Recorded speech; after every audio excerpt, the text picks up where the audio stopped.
Alright, so today I want to talk about breeding rats in 2020. I actually breed rats as a food source for my reptiles.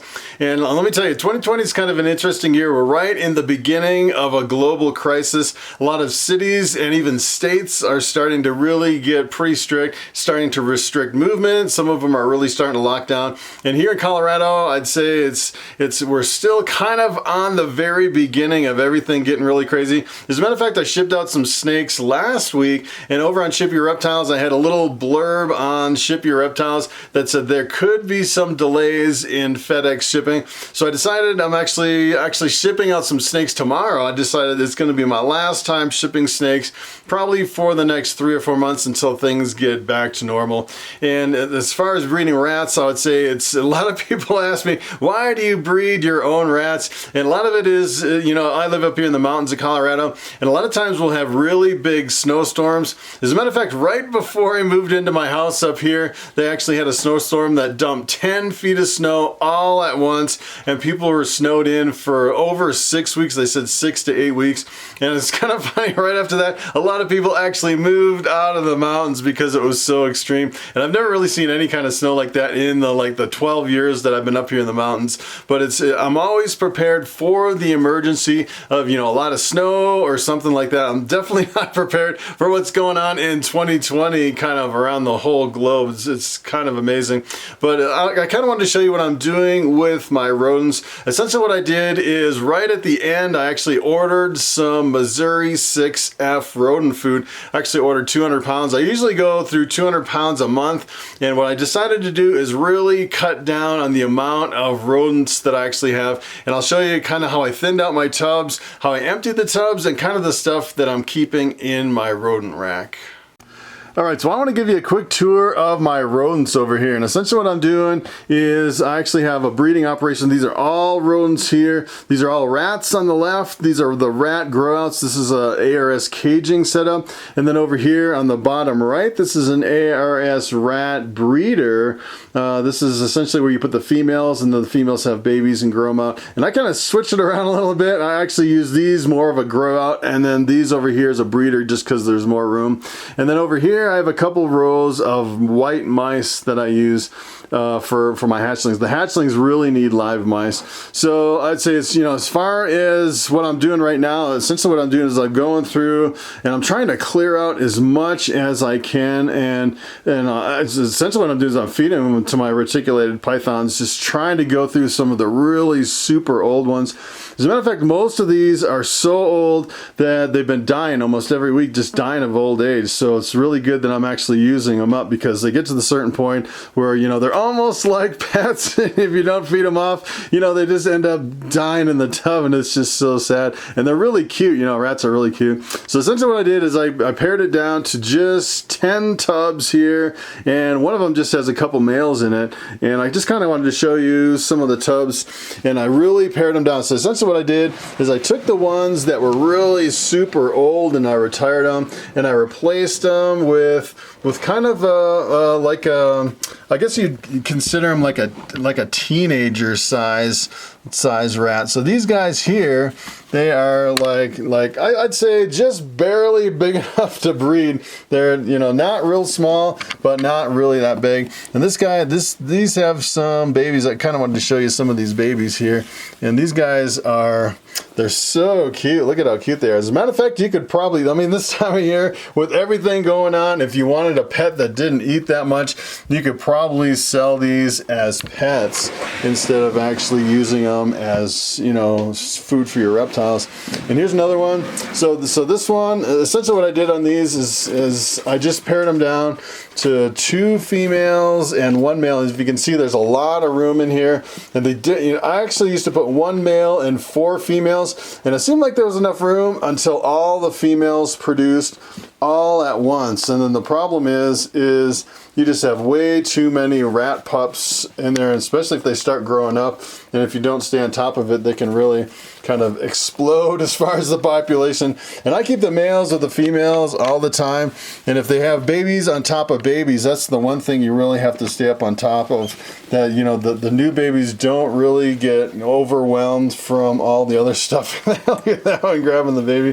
But you can definitely tell in this one, you know, they had some babies there, and then they had some smaller ones here. So it's like 2 litters. You have some big ones and some small ones, and they do pretty well as long as you keep them pretty thinned out.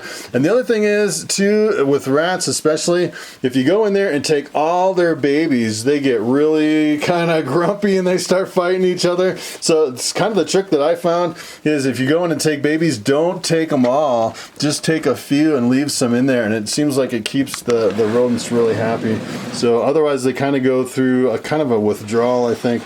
And they kind of get cranky, and sometimes they can fight in there. But essentially that's what I'm doing. And as far as the food goes in the back. There's like metal bins in the back.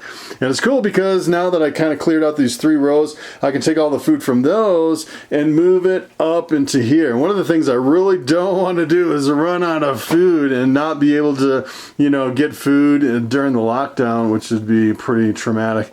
So it's kind of a challenge, you know, juggling the rodents and juggling the food. Make sure you don't run out of food, and trying to keep all your rodents alive, trying to feed all your snakes with a minimal amount of rodents as well. Alright, so one more thing I wanted to show you real quick, and that is my mice. My mice are kind of interesting. And if you're wondering what these clips are, essentially what I do is when I'm ready to clean them, as a matter of fact, I'm going to clean all these tonight. I take all the clips off all the tubs, and then when I change them out, I put clips on showing that it's actually been replaced. Then I don't have to think about which tubs I actually just changed out. I don't have to keep track of it. I just look at the clips, and then I know which ones need to be changed out as I go. So you can see all these actually have clips, and I actually take all the clips off when I start over when I clean them. So I just kind of wanted to show you real quick these mice. These are the some really awesome mice. I got lucky when I got these mice. These are like a really super white strain of albino mice. I got them from the feed store. As a matter of fact, when I first started in mice, I actually got some fancy mice, and the fancy mice had several problems.